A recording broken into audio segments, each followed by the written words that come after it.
Donald J. Trump.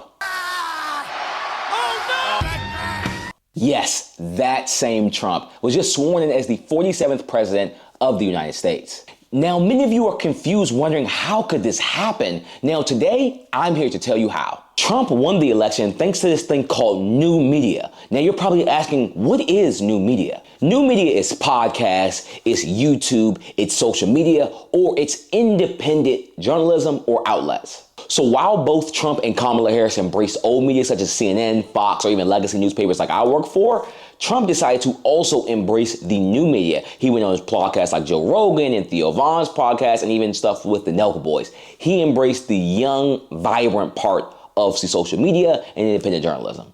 And before we continue, I want to say that I am a part of both legacy media, as in I work for a newspaper, and new media, as in I have a YouTube channel and I'm on social media.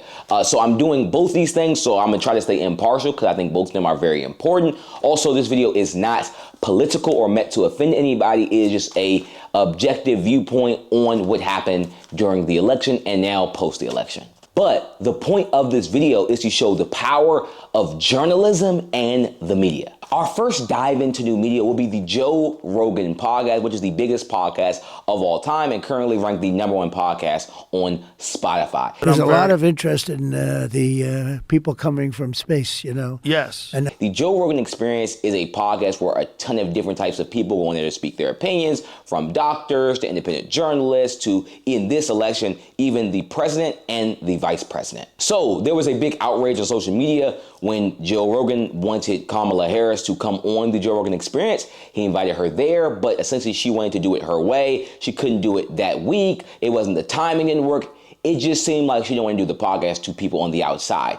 And people were offended by that because Donald Trump went on the Joe Rogan podcast and sat there for over 2 hours. So while Kamala Harris basically said, hey, I would love to come there, but I'm too busy, Donald Trump was like, oh, this is Joe Rogan? I'm definitely going to be on that podcast. He prioritized going on the Joe Rogan Experience, and Kamala Harris just simply didn't think she needed it.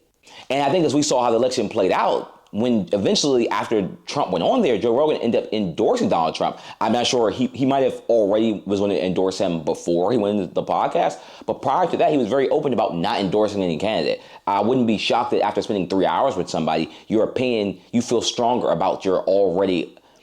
I wouldn't be shocked by spending over 3 hours with someone if your opinion of them even changes in a positive way even more and more and more. And that could have happened for Kamala Harris, but again, she said, essentially, she was too busy to show up for the #1 podcast of all time. I agree. I would say they shouldn't be here, Then but why can't we put those motherfuckers on a boat and send them back to wherever the fuck they came from? Our second new media is the This Past Weekend with Theo Von podcast, a podcast that I personally think the clips are of hilarious. I haven't watched like every single episode of this podcast to say I'm an expert at the show, but I think I've seen a couple of episodes with the Drewskis of the world on the podcast to say this is a pretty funny show, and Theo Von is a very funny comedian. Also, this podcast is in the top 10 on the Spotify podcast charts. So again, this is one of the biggest podcasts in the United States currently. It is a podcast that a lot of your voting base will be watching. And guess who went on the podcast and guess who didn't go on the podcast? So Donald Trump went on the podcast and JD Vance went on the podcast. Again, both interviews are over an hour. They're talking about policy, they're making jokes, they're seeming very personable. The difference between new media and old media is that when you're in a new media, it's very chill, it's very lax. People get to see your personality. Like right now, you're seeing my personality. Versus at work, I'm very structured, I'm very stringent because I work for a legacy or quote unquote old media company. So it is very different in the way people perceive you on those different platforms. You're on CNN, you perceive as very buttoned up, very tied up, or Fox. But if you're on the Theo Von podcast, you can make jokes. You can, it's a more light podcast. You can really show who you really are. So again, So again, when JD Vance and Donald Trump went on there, they got a chance to show their personality. And by Kamala Harris not going on there, again, she missed another chance to possibly get a base that maybe wasn't going to vote for her in the first place, but maybe by showing them who you really are and your personality and talking about some of your darkest issues, they can really start to relate to you, something that I think JD Vance did a really good job at when I watched the episode prior to doing this podcast. He was very vulnerable on the podcast about some of his, failures and even talking about his book and all those different kind of things. And again, you cannot agree with someone, but you have to at least say, hey, I really respect someone being vulnerable on a big platform like that. Now, as a rebuttal to that, I do want to say that Bernie Sanders did go on this podcast during the election, and he spoke high praises of Kamala Harris. But what I want to say about Bernie Sanders is that if anyone knows Bernie Sanders, is that Bernie Sanders is essentially the anti-Trump. By anti-Trump, I mean when Trump is like real hard on the conservative side, and he's looked at as the quote-unquote, at least at one point, the crazy person on the conservative side. Bernie Sanders is quote-unquote the crazy or the far left person on the Democratic side. I think he's also still an independent senator, I think in Vermont, if I'm not mistaken. I'll put that in the comments if I'm somehow incorrect on that. The point is, him and Kamala Harris are far away in policy in the way they go about different things. So even though he spoke, I think, positively about her, if you're voting for Bernie Sanders, does not mean that you'll also vote for Kamala Harris. To my knowledge, I think Joe Rogan said he voted for Bernie Sanders in the primary, I think in 2016, to my knowledge. In the primary.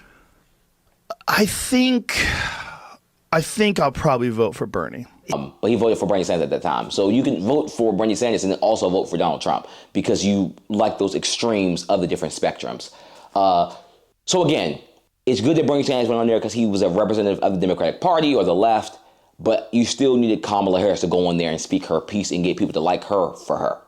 And before I go any further, if you're enjoying this video, I really appreciate you once again. Make sure to go like, subscribe, and share.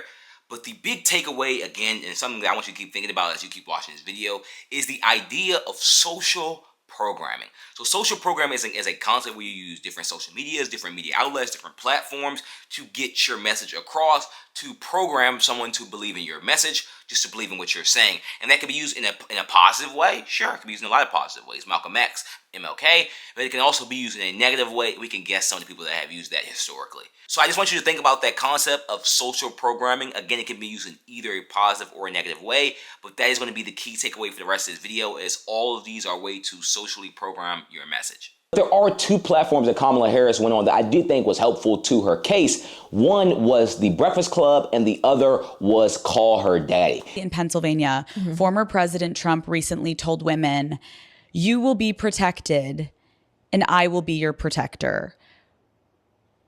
What do you make of that? Now, a lot of people that watch the channel are probably African-American like myself, so I know a lot of these podcasts probably sound foreign to you. Like Call Her Daddy is not a podcast that I would say attracts the average African-American male or female, to be exact.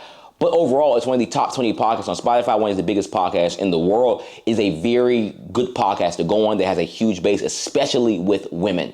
And at the end of the day, Kamala Harris, her biggest base was going to be women. So I think it was very important to go on the podcast. Now, I'm not sure how she did with women in the poll specifically, but I do think that was a good chance to at least try to attack an audience that is going to be really important to your base. My only problem with the Call Her Daddy podcast that Kamala Harris did, which I watched again before making this video, it was under an hour 30. I think it was under an hour to be exact. My only problem with the Call Her Daddy Kamala Harris podcast was that it was really short. Again, while Trump is doing 2+ hour podcasts with Joe Rogan, you can't even give an hour and 30 minutes to this platform. Now, you could also say I'm nitpicking, saying, hey, he's just being nitpicking. But at the end of the day, this stuff matters. Again, by Donald Trump going on Joe Rogan, he showed I can talk competently to other people without a script, without someone, having the need to edit everything out for more than 2 hours. As in, I can be personable with anyone. By going on a platform for under an hour, anybody can do that. I can do that. You can do that. It doesn't show your intellect as a presidential candidate. Anybody can talk for an hour. Can you talk for 2+ hours when stuff starts to get sticky, when stuff starts to get quiet? People want to see that. When you start to get uncomfortable, what do you try? What do you do? What do you become? And on that platform, sadly, we didn't get a chance to see that. Now, on the Breakfast Club, I would consider to be a very cool medium between legacy media and new media. And not belittling people as my opponent would do. But what do you say to people who say you stay on the talking points? I would say you're welcome. I say it's legacy media because it's on a radio station, which is clearly legacy old media.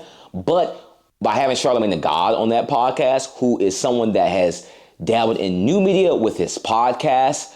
He's also the Breakfast Club is on YouTube now. Like, not that every platform is on YouTube, but they have a really strong base on YouTube.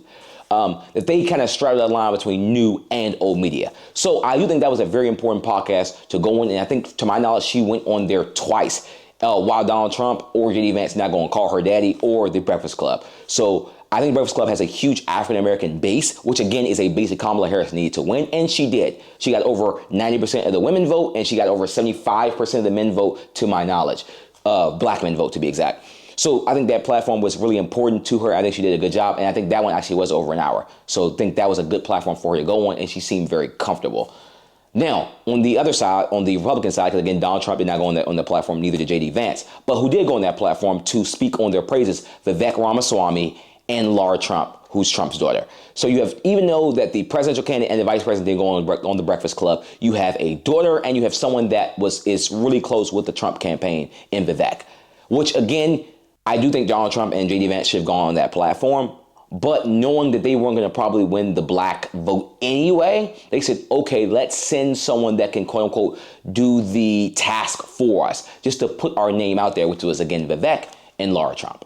And our next form of new media is the Nelk Boys. So the Nelk Boys are a group with multiple members, known for their prank videos back in the day, which I even grew up watching on YouTube, and now for their Happy Dad Seltzer, which you can see at a lot of bars, restaurants, etc., etc. Well, all of you. Thank you. You're as well. still the hottest guys around, I think, huh? Yeah. Did you? But they have a platform on YouTube, the Nelk YouTube channel, that has over 8 million subscribers. And their Full Send podcast has over 2 million subscribers. So a lot of people are watching these boys. They are making a lot of way. You also can know them because they have a very close-knit relationship with Dana White, who's also endorsed Trump publicly. So you have Donald Trump and J.D. Vance going on the Full Send podcast, and Donald Trump even letting them on a private base on the Nelk YouTube channel. So by them getting that access, these are just regular guys, some from Canada, some from America, that made a YouTube channel that did pranks. And Trump is going on this type of platform just because it has the eyes. And again, this is a platform that I'm not sure would have a Kamala Harris because they are a right-leaning YouTube channel. I don't think most left-wing people would even go on the platform. I'm not sure if they've been invited. I do know Don Lemon, I saw at an episode on the podcast. But overall, it is a podcast that is based on mostly right-wing antics. But again, that is a strong base for the likes of J.D. Vance, of Donald Trump. So by going on the podcast, you're reinforcing these people's willingness to get up and vote at the polls for you. I think it's a very smart move for Trump to make a younger audience. All the Nelk Boys are under 40 years old. Some I think are under 30 years old. So it's a very young base that watches them, kids from the 16 to 21. So not only are you putting the right-wing / Republican Party in the mind of the next voting generation, you're putting it in the mind of the current young generation, the Gen Z that is voting at the polls. So you have the next generation, you have the current young generation. Eventually, you're programming everyone to vote for you and vote for people that look like you, talk like you, and act like you.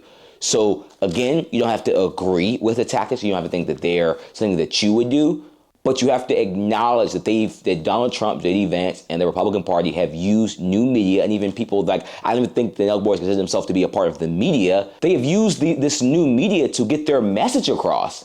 And you can hate on that, but you have to understand that it was effective, and it is one of the many reasons why they won the election. Now, everyone, I really appreciate you all for watching this video. Please check out my other videos. I have a lot of videos that are very similar to this on this channel. I have a What is Journalism video. I have a Joe Budden podcast video. That all these videos I think are really important that you would like if you like this video. So make sure to subscribe, like, share. I'm becoming a lot of bangers. Drop in the comments. Is there any other topics you would like me to discuss on the media, journalism, or anything like that side? Peace. It's your boy Ron Rod Jr.